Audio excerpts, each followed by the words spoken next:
Last night was a relatively calm night in Ferguson, although 47 people were still arrested. Once again, we saw police dressed in military gear acquired through a controversial federal program that allows agencies to get ex-military equipment extremely cheap. New at 6 o'clock, we're getting our first look at some of the military equipment that's here in West Michigan. The Calhoun County Sheriff's Department just received this massive armored vehicle within the past few weeks. 24-hour News 8's Danny Carlson went to Calhoun County to find out what officials plan to use it for. The Calhoun County Sheriff's Office's new emergency management communications vehicle costs the department less than a Honda Civic. And although they say they understand it might look scary, they say don't judge a book by its cover. It came to Battle Creek by way of Texas. Before that, any locations are classified.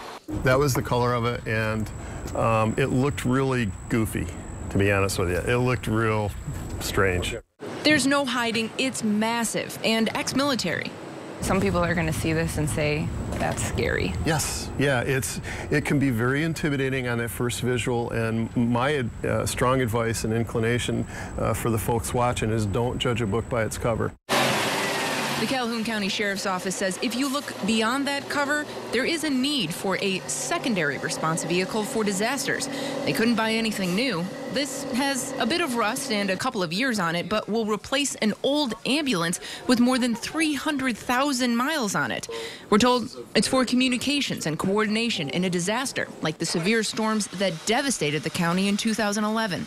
There were areas that we physically could not get into with a normal four-wheel drive truck that I can tell you we could have gotten into with this vehicle. The SWAT team is not going to come piling out of this going into someone's house. Not in this agency, absolutely not. Well, if you have this, yes, why wouldn't you use it as a first response vehicle? Well, there are other vehicles that are much more practical to first response. They're going to be much smaller, and they're going to really be geared more towards that first responder coming out.